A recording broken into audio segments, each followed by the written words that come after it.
सिवान शहर के विजयहता स्थित सरस्वती विद्या मंदिर में भारतीय गणितज्ञ श्रीनिवास रामानुजन की जयंती पर आयोजित शैक्षिक प्रदर्शनी में बच्चों ने गणित विषय पर मॉडल बनाकर अपनी बौद्धिक क्षमता दिखाई है। प्रदर्शनी में विद्यार्थियों ने कोण, प्रमेय, शंकु, दीर्घवृत्त के मॉडल प्रदर्शित किए। वहीं छात्र छात्राओं ने विद्यालय परिसर में मनमोहक रंगोली को भी प्रदर्शित किया। इसके पहले शैक्षिक प्रदर्शनी का शुभारंभ अतिथियों ने मां सरस्वती के चित्र पर मल्यार्पण और दीप प्रज्वलित कर किया। उन्होंने कहा कि गणित में प्रथम अंक शून्य भारत की देन है। गणित के क्षेत्र में श्रीनिवास रामानुजन ने जो योगदान दिया है उस पर देश विदेश में शोध चल रहा है। गणितज्ञ प्रो हार्डी ने सर्वप्रथम रामानुजन की प्रतिभा को पहचाना। बच्चों के अंदर मेधा की कमी नहीं है। बच्चों के द्वारा बनाए गए मॉडलों को देखकर इसका अंदाजा लगाया जा सकता है। छात्रों को प्रोत्साहित करते उन्होंने कहा कि गणित सबसे अच्छा विषय है। परीक्षा में जरा सी मेहनत कर पूरे नंबर प्राप्त किए जा सकते हैं। बच्चों को हम संदेश देना चाहेंगे कि जिस प्रतिकूल परिस्थिति में रामानुजम धाम ने अपने डिवोशन, डेडिकेशन, मोटिवेशन और डिटर्मिनेशन से प्रतिकूल परिस्थिति में भी FRS तक पहुँचे और मैथमेटिक्स के तमाम प्रमेय और सिद्धांत प्रतिपादित किए, उनसे प्रेरणा लेकर के बच्चों को उनके दिशा में आगे बढ़ना चाहिए, मैथमेटिक्स का ज्ञान प्राप्त करना चाहिए। कार्यक्रम का रामानुज महान वैज्ञानिक थे। उन्हीं के आधार पर हमारे भैया बहनों द्वारा उनके आर्टिकल्स कुछ तैयार किए गए हैं और उनके अथी चार्ट भी तैयार किए गए हैं और उनके अथी कम मेहनत नहीं बल्कि अधिक मेहनत, उस समय के जितना अभाव झेल करके उन्होंने मेहनत किया, प्रयास और त्रुटि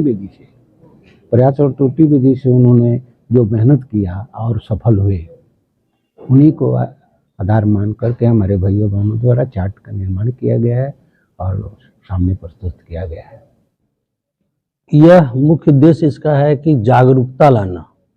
आज अभी मैथ फोबिया बना हुआ है और इसको उजागर करने के लिए मैथ का जो महत्व है दैनिक जीवन में, इसके बिना हम एक पग नहीं चल सकते हैं। भैया बहनों में जो फोबिया है मैथ के प्रति, इसको समाप्त करना और रामानुजन जी के जीवन से ये संकल्प लें, प्रतिज्ञा लें, प्रेरणा लें कि कैसी विषम परिस्थिति में उन्होंने कितना बड़ा काम किया, जो कि अपना नाम देश विदेश में फैलाया। देश प्रेम की कितनी बड़ी भावना थी कि उनको विदेश में नौकरी के लिए ऑफर किया गया, लेकिन उन्होंने वैसा नहीं किया और स्वदेश लौटना चाहा। साथ ही साथ यह भी दिखाने का प्रयास किया गया है कि हर बच्चे में कोई ना कोई विशिष्ट गुण होता है। कभी वो उपेक्षित भी हुए क्योंकि अन्य विषय में उनकी जानकारी नहीं थी, गणित में महान थे। और हमें भी ये प्रेरणा लेनी चाहिए कि हर बच्चा जो सो हर चीज में बहुत अच्छा नहीं कर सकता है, लेकिन कोई न बच्चे में विशिष्ट गुण है, उस गुण को उजागर करना चाहिए और आगे बढ़ाने का संकल्प लेना चाहिए। विभिन्न कठिनाइयों का सामना करते हुए उन्होंने गणित के क्षेत्र में अपना महत्वपूर्ण योगदान दिया, जो अंतर्राष्ट्रीय स्तर पर भी प्रख्यात विख्यात हैं। आज भी बहुत सारे बच्चे मैथ को लेकर घबराते हैं, उनके लिए क्या मैसेज देना चाहेंगे? देखिए, मैथ के लिए घबराते हैं। यदि हम अपनी पुरानी पद्धति का मैथ का प्रयोग करते हैं, जैसे वैदिक गणित वगैरह का, तो आसानी से उसको समझ सकते हैं, लेकिन वह चीज़ तो चल नहीं रहा है। अब ये नई अथी आ रही है, तो वैसी स्थिति में थोड़ा सा शिक्षक को भी अपने से पढ़ करके अगर पढ़ाएं तो हो सकता है कि मैथ भी आसान हो सकता है। सबसे पहले तो आप सभी मीडिया बंधु को धन्यवाद देना चाहता हूं कि आज श्री रामानुजम के जयंती पर आप यहाँ पधारे हैं। आज हमारे यहाँ चित्रकला, प्रश्न मंच और प्रदर्शनी के द्वारा बहुत सारे भैया बहन भाग लिए हैं और उन्होंने उसमें से जो भी प्रथम, द्वितीय और तृतीय छात्र आएंगे सबको प्राइज यहाँ दिया जाएगा।